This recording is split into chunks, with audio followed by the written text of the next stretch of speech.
เจริญพรท่านสาธุชนทั้งหลายรายการธรรมทาน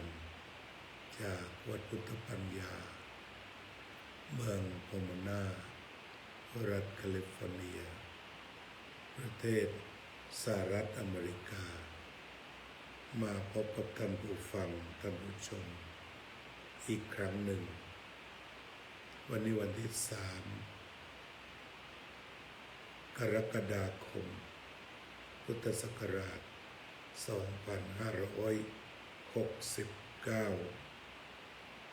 เรายังคงติดตามข่าวเด็กอายุ11 ขวบขับรถกระบะมาชนพระบาดเจ็บและมรณภาพอาตมายังไม่แน่ใจจำนวนผู้มรณภาพเมื่อวานนี้ก็เห็นหลายสำนักข่าวบอกว่ามรณภาพ12 ท่านแต่เช้านี้ดูข่าวก็บอกว่า10 ท่านก็เป็นเรื่องที่ดียิ่งมรณภาพน้อยยิ่งดีก็อยู่ระหว่างนี้วันนี้เราก็ถ่ายทอดสดพร้อมกันทั้งPitch of Family ของ TikTok แล้วก็รายการธรรมทานทาง Facebook วัดพุทธปัญญาการญาติโยมท่านผู้ใดมีข่าวคืบหน้าทาง TikTok หรือมีข่าวคืบหน้าทาง Facebook ที่ชมรายการกันอยู่ก็ขอให้เขียนมาคุยได้ว่ามีความก้าวหน้าอย่างไรในเหตุการณ์นั้นอย่างไรก็ตามพระที่พบอุบัติเหตุทั้งบาดเจ็บและมรณภาพก็คงจะได้รับการดูแลจากทางราชการเมื่อวานนี้ก็เห็นภาพบางส่วนทั้งผู้ว่าราชการจังหวัดและการรัฐมนตรีช่วยว่าการกระทรวงมหาดไทยที่ดูแลอยู่ในเรื่องของการกู้ภัยเรื่องภัยพิบัติก็ได้ไปกันอย่างพร้อมหน้าพร้อมตามีพระหลายรูปเดินทางไปช่วยกันเหตุการณ์อันน่าเศร้าสลดใจอย่างนี้ก็ทำให้หลายฝ่ายได้เห็นรายชื่อพระ10 รูปมรณภาพมีรายงานข่าวจากญาติโยมทางขอนแก่นก็เป็นว่าถือว่า10 รูปนะก็อยากได้ข่าวที่เป็นจริงถ้าถึงกับว่าขึ้นรายชื่อก็เป็นว่ามรณภาพ10 รูปทั้งหมดขอแสดงความเสียใจขอแสดงความอาลัยและความสลดใจต่อเหตุการณ์ที่เกิดขึ้นในครั้งนี้หากเราได้อ่าน Facebook หรือ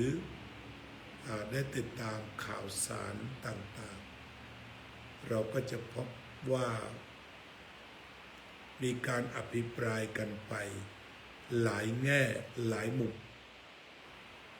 เจริญพรโยมบัวผันหอนเจริญพรโยมหนูติวสุขซ่าเจริญพรหากเราสำรวจดูทิศทางการอภิปรายก็จะไปกันหลายแง่หลายมุมก็เป็นเรื่องที่ดีที่ว่าไม่แสดงความคิดเห็นเพียงอย่างเดียวนะแต่ดูกันหลายแง่หลายมุมทางPitch of Familyขอแสดงความอาลัยกับพระที่มรณภาพเจ้าข่านมัสการด้วยความเคารพพระท่านมรณภาพในหน้าที่เหมือนทหารตำรวจต้องให้ความสำคัญ ในฐานะชาวพุทธถูกของโยมท่านก็เรียกว่าเป็นพุทธบุตรเป็นพุทธบุตรตายในหน้าที่ควรได้รับความเคารพอย่างสูงถูกของคุณโยมเราอาจจะมีการคลุมธงธรรมจักรบนโลงของท่านก็ได้คือตายในขณะที่กำลังธุดงค์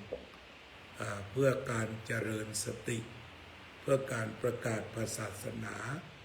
สร้างสันติภาพสันติสุขให้เกิดขึ้นแก่ผู้ที่ได้พบเห็น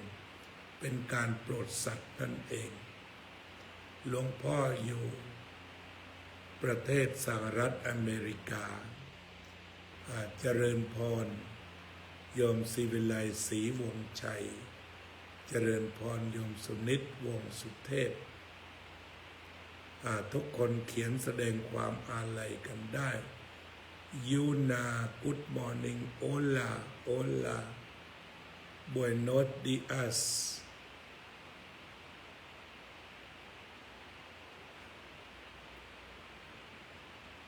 แต่ว่าไม่ได้ปล่อยให้ความสูญเสียนี้ผ่านไป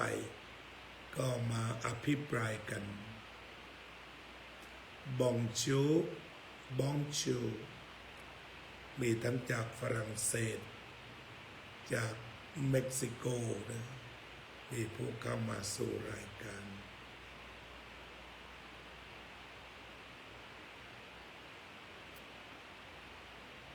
เม็กซีโยมอยู่ฝรั่งเศสเจริญพรสวัสดียามเช้าจากรัฐแคลิฟอร์เนียสู่ฝรั่งเศสยินดีต้อนรับสู่รายการธรรมทานจากวัดพุทธปัญญาและรายการร้านสันติภาพซึ่งรวมคนทุกศาสนามาคุยกันแบบสงบ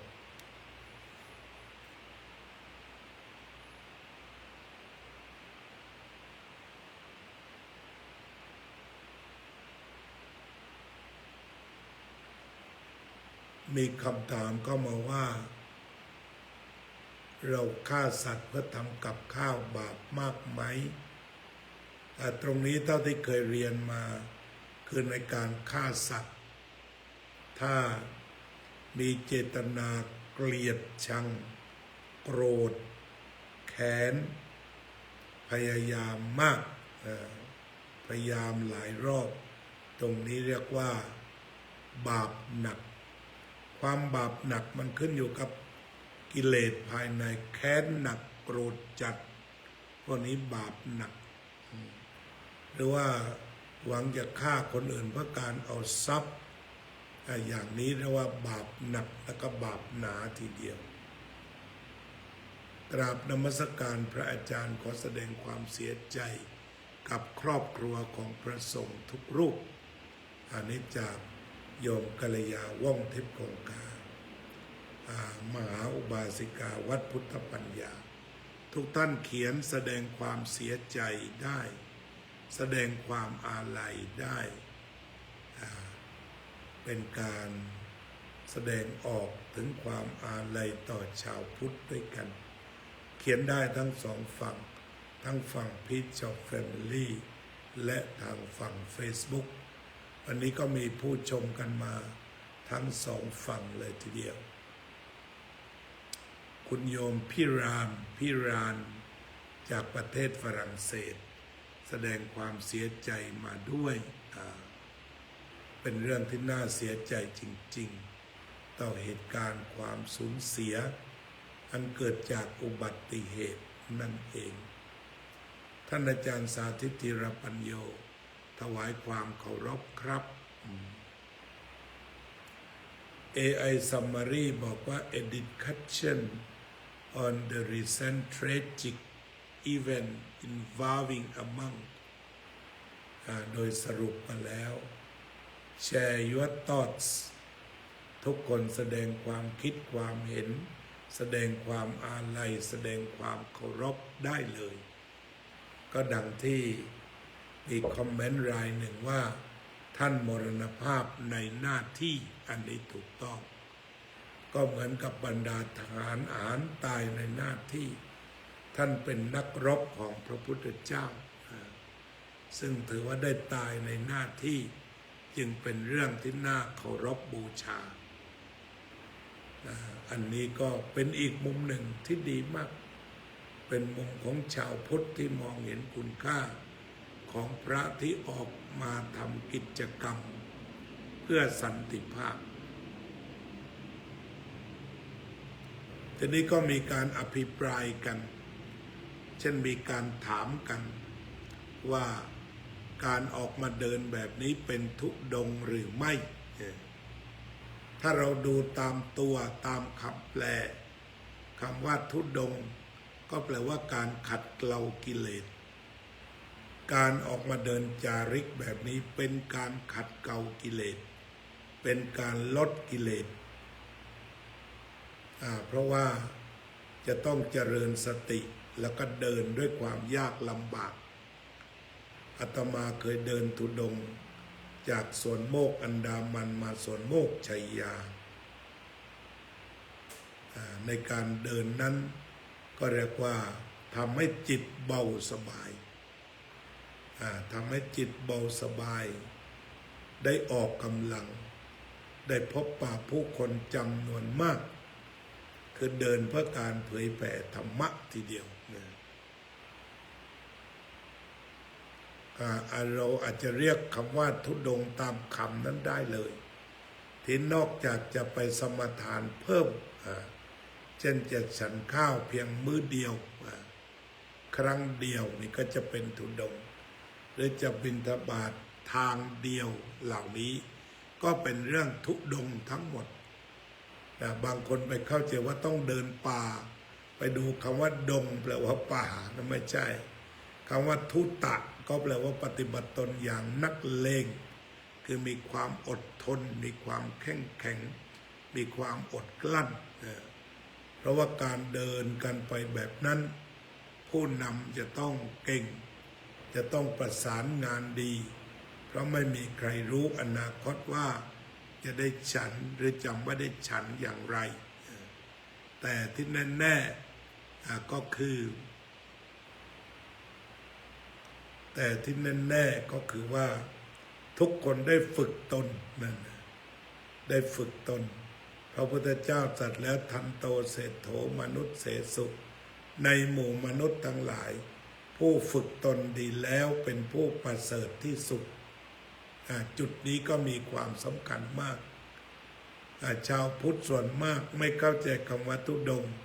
เลยให้ความเห็นผิดถูกของคุณโยมบุญมีธุดงค์ก็แปลว่าเป็นการขัดเกลาจุดประสงค์คือการขัดเกลาแล้วการเดินธุดงค์อาตมาเคยเดินมา190 โลมันก็เป็นการฝึกตนอย่างยิ่งนะตามที่พระพุทธเจ้าตรัสเลยทันโตเศรษโธมนุษย์เสสุในหมู่มนุษย์ทั้งหลายผู้ฝึกตนดีแล้วเป็นผู้ประเสริฐที่สุดก็อยู่ที่การเดินนี่แหละเดินธรรมจาริกได้ฝึกตนฝึกจิตโดยเฉพาะการเดินกันไปเป็นแถวก็จะต้องมีการไปกำหนดว่าเราจะเดินกันกี่กิโลจะต้องตื่นกี่โมงในข้อปฏิบัติเราจะตื่นกันตั้งแต่ตีสี่อย่างสมัยที่อาตมาเดินนั้นฤดูฝนตื่นตีสี่เก็บอัฐบริขารเสร็จฝนมันตกหนักตกแรงแค่ไหนแต่เราตั้งใจหรืออธิษฐานจิตเสร็จก็เดินเป็นการทำสัจจะเดินน้ำแค่หัวเข่าก็เดินตกทั้งวันฝนตกทั้งวันก็เดินในฐานะนักเดินเนี่ยถ้าฝนตกจะดีเดินจนจีวรชุ่มอย่างนี้ดีแต่ถ้าร้อนนี่เหนื่อยหน่อยโดยเฉพาะแก่ๆอย่างอาตมาทุกวันนี้ก็ยังมีความปรารถนาอยู่จะกลับไปเดินอีกเหมือนกันตอนที่อาตมาเดินได้ชื่อว่าเดินเท้าก้าวไปในธรรมบำเพ็ญประโยชน์โปรดมหาชนการเดินเท้าตรงนี้ ก็เดินแบบตามรอยพระอรหันต์ในอดีตแค่ออกมาเดินแล้วเป็นการโปรดสัตว์คือประชาชนเขาเห็นและสบายใจได้ทำบุญได้ถวายน้ำประสบการณ์ที่อาตมาเดินมานั้นก็มีการถวายเงินเหมือนกันแต่ทุกคนที่ถวายเงินอาตมาก็รับมาแล้วก็คืนบอกว่าขอให้เอาเงินจำนวนนี้ไปซื้อต้นไม้1 ต้นไปปลูกใครชอบต้นอะไรก็ซื้อต้นไม้นั้นซื้อต้นกล้าไปปลูกกว่าที่อาตมาจะเดินจบก็คงจะได้ต้นไม้หลายร้อยต้นสวัสดีครับท่านอาจารย์มหาธวัชชัยนี่ก็เป็นการทำกิจกรรมร่วมกันนะครับก็ต้องใช้คำว่านมัสการนะครับผมพรรษา5พรรษา45ถ้าอาจารย์พรรษาน้อยก็ใช้คำว่านมัสการครับใช้เจริญพรกับญาติโยมนะเจริญพรกับญาติโยมถ้าท่านอายุมากกว่าผมก็ใช้คำว่าขอแสดงความนับถือครับนะอันนี้ก็เป็นภาษาพิเศษที่ใช้กันอยู่ระหว่างพระฉะนั้นถ้าถามว่าเป็นการทุดงไหมเป็นเพราะมันเป็นการฝึกจิตนะอาตมาก็เพิ่งทำวัดเช้าเสร็จ อาจจะทำพร้อมๆกันก็ได้ตั้งแต่ตี 5นะทำวัดเช้าภาคภาษาอังกฤษสวดบาลีแล้วแปลอังกฤษด้วยชื่นชมท่านมหาธวัชชัยการทำวัดเช้าทำวัดเย็นเป็นการสร้างความสามัคคีเป็นการปฏิบัติตนให้มีความอดทนนะนี่สำคัญมาก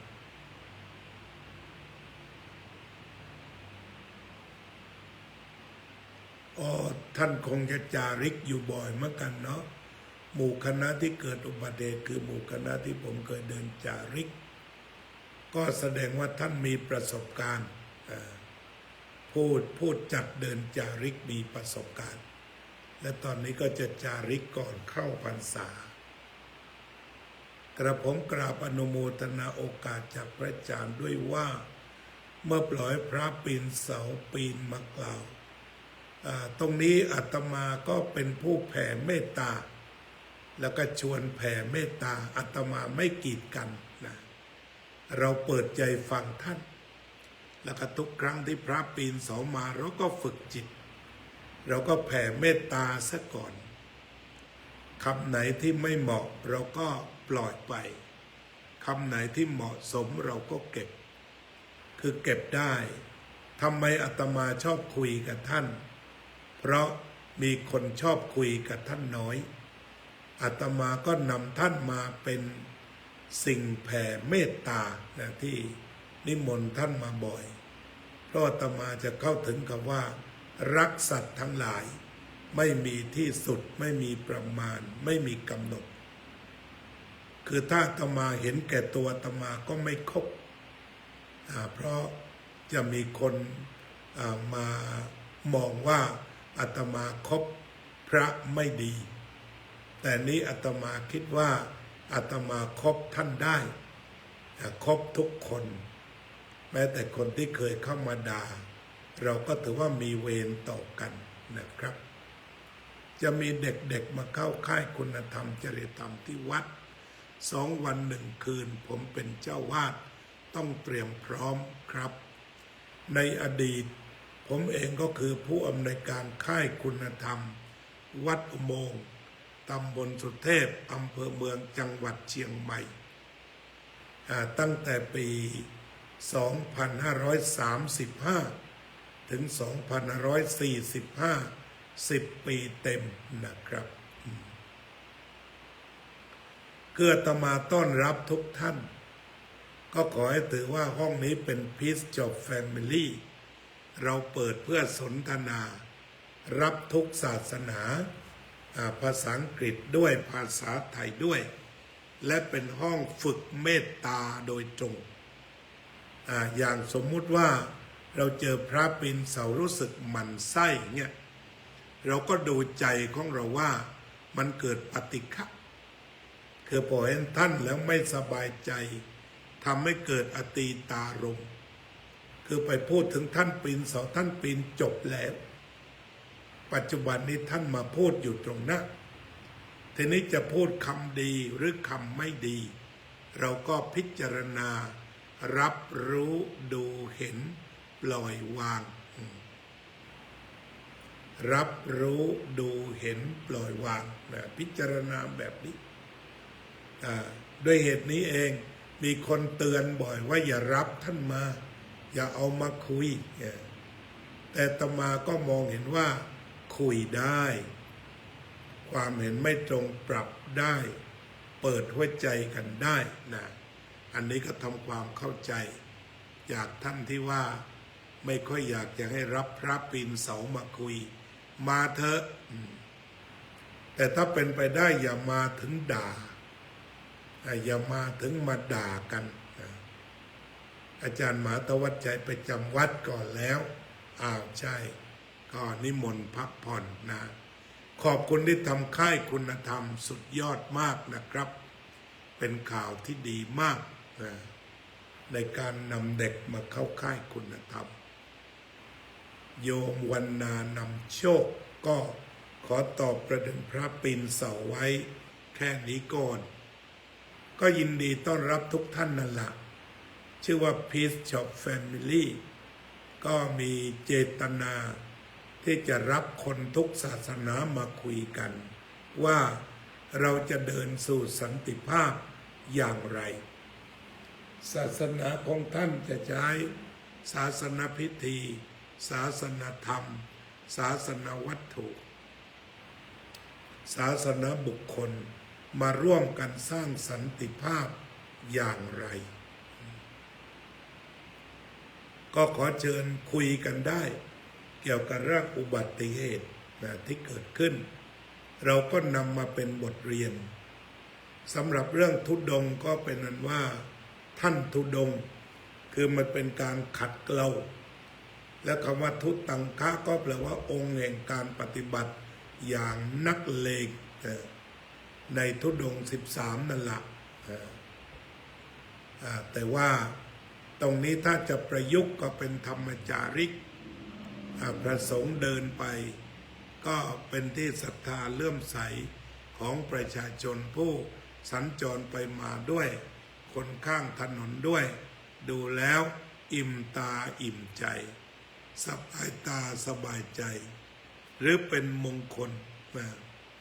สมนานันจะทัศนังเอตัมมังคลมุตตมัง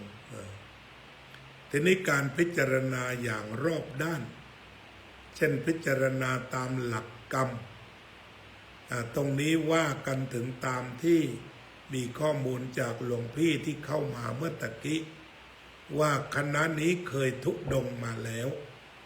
นั่นคือท่านก็มีประสบการณ์ในการที่จะเดินริมถนนอย่างไรตรงนี้มันเป็นอุบัติเหตุที่ไม่สามารถจะควบคุมได้จริงๆแต่ถ้าเรื่องของการเดินเท้าของพระท่านควบคุมของท่านได้เพราะท่านมีประสบการณ์หลายครั้งอันนี้ก็ถือว่าเป็นเรื่องที่มองกันหลายมุมจะได้เกิดปัญญามองหลายๆมุมก็จะก่อให้เกิดปัญญานะนี่ก็ท่านก็จัดไปทีนี้กลุ่มที่มาชนก็มรณภาพไป10 ท่านเราอาจจะมองว่าเป็นเจ้ากรรมนายเวรต่อกันเพราะว่า5 หรือ 6ท่านนั้นหลบทันขณะที่มาตรงนั้นหลบทันแล้วก็ที่เหลืออีกจำนวนนั้นหลบไม่ทันและอีกส่วนหนึ่งก็แค่บาดเจ็บหลายคนก็ถามว่าท่านทำกรรมอะไรที่เป็นบุพกรรมแต่ตรงนี้ก็ไม่ทราบได้ผู้ที่จะทราบก็คือพระพุทธเจ้าเท่านั้น ที่จะทราบได้ว่าเป็นจุตูปปาตญาณญาณแห่งการรู้การตายและการเกิดเพราะฉะนั้นเมื่อไม่ได้มีจุตูปปาตญาณก็ไม่สามารถที่จะตอบได้ว่าเป็นกรรมอะไรแต่ถ้าพิจารณาเทียบเคียงเราก็เรียกว่าน่าจะเป็นบุพกรรมเก่าส่วนหนึ่งเช่นกันทีนี้ต่อมาถ้าพิจารณาถึงเรื่องที่อภิปรายกันไปอย่างกว้างขวางเช่นว่าบางคนออกความเห็นแบบตกขอบไปก็บอกพระไม่ควรมาเดินถนนถึงเด็กไม่ชนเดี๋ยวคนอื่นก็ชนก็เหมือนกับว่าจะกีดกันสิทธิในการที่จะให้พระมาเดินทั้งที่ไม่ได้หมายความว่าพอพระเดินแล้วจะเกิดอุบัติเหตุไปทุกทีก็ไม่ใช่แต่เดินแล้วปลอดภัยหมดก็ไม่เชิงแม้แต่ Walk for Peace ของอาจารย์ปัญญาการะที่เท็กซัสท่านเดินได้3 วันก็เจอรถเฉี่ยวพระรูปหนึ่งต้องตัดขาบ้านเราหลวงพ่อชื่นท่านก็เดินจากปักใต้ไปอีสานไปเหนือหลายรอบท่านก็ปลอดภัยก็เดินบนถนนนี่แหละหรือคณะของท่านอาจารย์จรัญที่เดินจากใต้สู่อีสานสู่เหนือก็ปลอดภัยด้วยดีไม่เกิดอุบัติเหตุท่านก็เดินบนถนนเหมือนกันหรือว่ามีผู้เดินถนนจากนครศรีขึ้นมากราบพระศพสมเด็จย่าเมื่อต้นปีหรือว่าปีที่แล้วก็ปลอดภัยดีเราก็ไม่ควรที่จะฟันธงแบบเหมาเข่งว่าถ้าขึ้นถนนแล้วก็ต้องเกิดอุบัติเหตุอันนี้เราก็ควรจะมองไปว่าอุบัติเหตุมีก็มีปลอดภัยก็มีบนถนนจึงมีทั้ง2 ด้านทีนี้ทำอย่างไร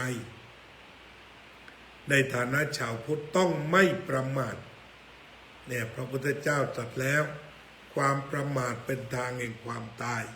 ความไม่ประมาทเป็นทางไม่ตายทีนี้ใครไม่ประมาทบ้างผู้เดินเท้าตรงนี้ต้องไม่ประมาทเนี่ยอาตมาก็เป็นนักเดินในอเมริกาก็ใช่ว่าจะปลอดภัยเวลาข้ามทางม้าลายเขาก็จะมีรูปคนอยู่เบื้องหน้าของเราที่เราจะข้ามแต่กระนั้นก็ตามรถจากอีกฝ่ายหนึ่งแม้จะขึ้นไฟแดงแล้วแต่บางทีก็วิ่งมาอย่างเร็วโดยเฉพาะรถที่วิ่งมาเร็วแบบนี้ล่ะอันตรายที่สุดเพราะเขาก็เหยียบคันเร่งที่จะวิ่งฝ่าไฟแดงตรงนี้อันตรายเพราะมันเร็วมากขึ้นไปอีกนะตรงนี้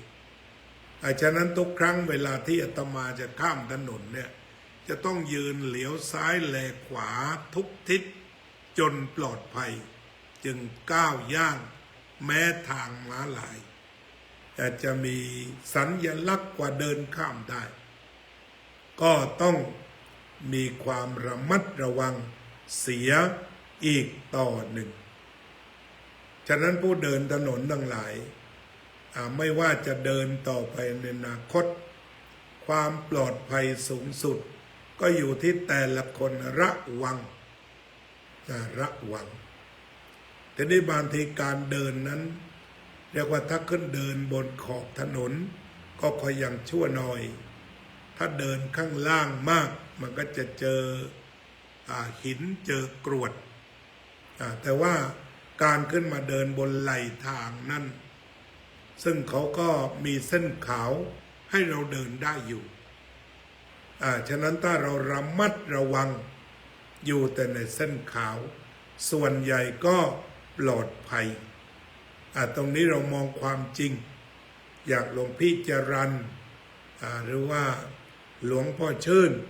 ท่านก็เดินกันมาตลอดไม่เจออุบัติเหตุอันนี้ท่านก็ระวังส่วนหนึ่งเอาทีนี้ต่อมาคนขับรถก็ต้องระวังเช่นกันเช่นเจอพาเหรดเจอคนเดินเยอะๆเจอเด็กเดินเยอะๆตอนเย็นหรือว่าเจอพระเดินเป็นแถวนี่จะต้องชะลอแล้วจะต้องเหยียบมา100%แบบนั้นไม่ได้จะต้องชะลอลงไปจนพ้นเขตชุมชน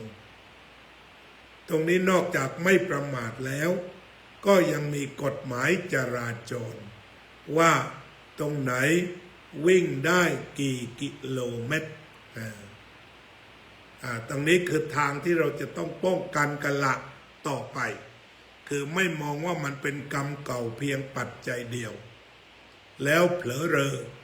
แล้วก็ปล่อยให้ชนอีกก็บอกว่ากรรมเก่าอีกตรงนี้ก็เรียกว่าเข้าใจเรื่องกรรมเก่าผิดแต่ว่ามันจะต้องมีองค์ประกอบเช่นว่าจะต้องมีสติเจอคนเดินเยอะๆต้องชะลอความเร็วลงไปให้อยู่ในฐานะ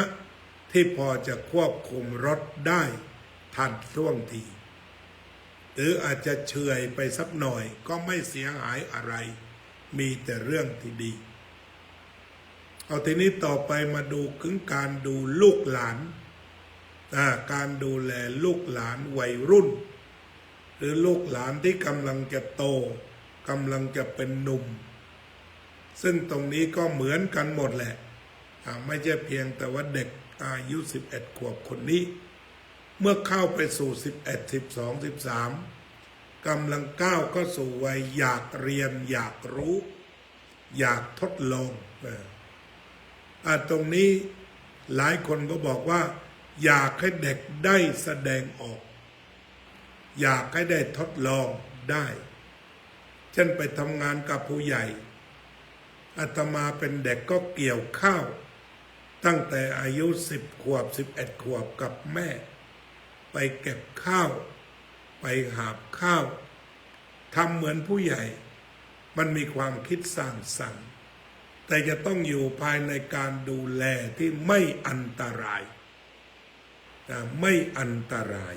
แต่เวลาไถนาอย่างนี้ไม่อันตรายเราก็ไปอยู่ได้ไม่เคยเกิดอุบัติเหตุใดๆเพราะฉะนั้นปัจจุบันนี้ก็ต้องดูแลลูกหลานซึ่งกำลังจะขึ้นสู่วัยรุ่นให้ดีที่สุดเท่าที่จะเป็นไปได้โดยการระมัดระวังไม่ให้เขาไปกระทำสิ่งใดๆที่น่าจะเป็นอันตรายที่อย่างกรณีนี้ก็เรียกว่าไม่น่าจะเป็นการจับรถครั้งแรกแล้วขับเลยตรงนี้ก็มีหลายคนลงความเห็นอย่างนั้นไม่ทราบเขาเรียกว่าเกียร์กระปุกหรืออะไรอาตมาก็ไม่ทราบเรื่องรถแต่ถ้าปักใต้ก็เรียกว่าเกียร์ปุก ก็คือจับเข้านั่นเอง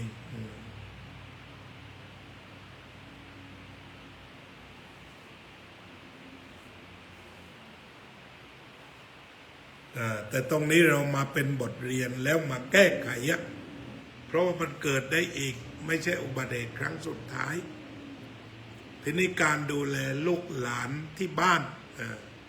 ตรงนี้สำคัญมากเช่นว่าลูกน่าจะซุกซนคงจะเคยขับแหละหลายคนตั้งข้อสังเกตคงจะเคยเอารถไปทุกขับเผลอไม่ได้ตรงนี้ก็จะต้องคอยดูแลอยู่ในสายตาเท่าที่จะเป็นไปได้จึงเอาเป็นอันว่าอุบัติเหตุนั้นเกิดขึ้นได้เสมอไม่มีใครขาดคิดแต่ถ้าทุกคนช่วยกันทั้งคนเดินถนนทั้งผู้ขับรถการดูแลบุตรหลานด้วยความเอาใจใส่อย่างละเอียดถี่ถ้วน โดยเฉพาะที่มีข่าวว่าเป็นเด็กพิเศษก็ยิ่งต้องการความดูแลอย่างใกล้ชิดทั้งนี้ก็เพื่อความปลอดภัยของเขาเองนั่นเองอันนี้ก็มองกันมาหลายแง่หลายมุมก็เป็นการศึกษาที่ดีเป็นบทเรียนที่ดีคือไม่ปล่อยให้มันผ่านพ้นไปโดยไม่พิจารณาอะไรแต่ว่าจะบอกว่าไม่ให้มีอีกมันก็เป็นไปไม่ได้ก็เกิดขึ้นบ่อยๆนั่นแหละแต่ว่าจะต้องมาคุยกันทางระมัดระวังแล้วก็ช่วยกันระมัดระวังอุบัติเหตุมันก็จะลดน้อยลงโศกนาฏกรรมที่เศร้าสลดก็จะลดน้อยลงเอาวันนี้คงจะคุยกันแค่นี้เชิญทั้งฝ่าย TikTok และฝ่าย Facebook มาปฏิบัติสมาธิภาวนาและอุทิศส่วนบุญส่วนกุศลแด่พระที่มรณภาพต่อเหตุการณ์ครั้งนี้แล้วก็อุทิศส่วนกุศลอธิษฐานจิตที่จะอยู่อย่างมีสติแล้วก็ไม่ประสบอุบัติเหตุภัยเหล่านี้อีกขอเชิญ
อุทิศส่วนกุศล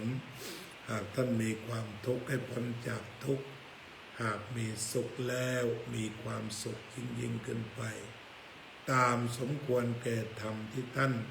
ได้ปฏิบัติจนมอบกายถวายชีวิตนั้นเถิดสัพเพสัตตาสัตว์ทั้งหลายที่เป็นเพื่อนทุกข์เกิดแก่เจ็บตายด้วยกันทั้งหมดทั้งสิ้นอเวราโหนตุจงเป็นสุขเป็นสุขเถิดอย่าได้มีเวรแก่กันและกันเลยอาภายาปัจจาโหนตุจงเป็นสุขเป็นสุขเถิดอย่าได้พยาบาทเบียดเบียนซึ่งกันและกันเลยอนิกาโหนตุจงเป็นสุขเป็นสุขเถิดอย่าได้มีความทุกข์กายทุกข์ใจเลยสุขีอัตตานังปริหารันตุจงมีความสุขกายสุขใจรักษาตนให้พ้นจากทุกข์ภัยทั้งสิ้นเถิดอภิวาทนาสีลิสะนิจจังวุตตาปัจจายโดจัตตารโอธรรมาวัฏันติอายุวันโนสุขังภะลัง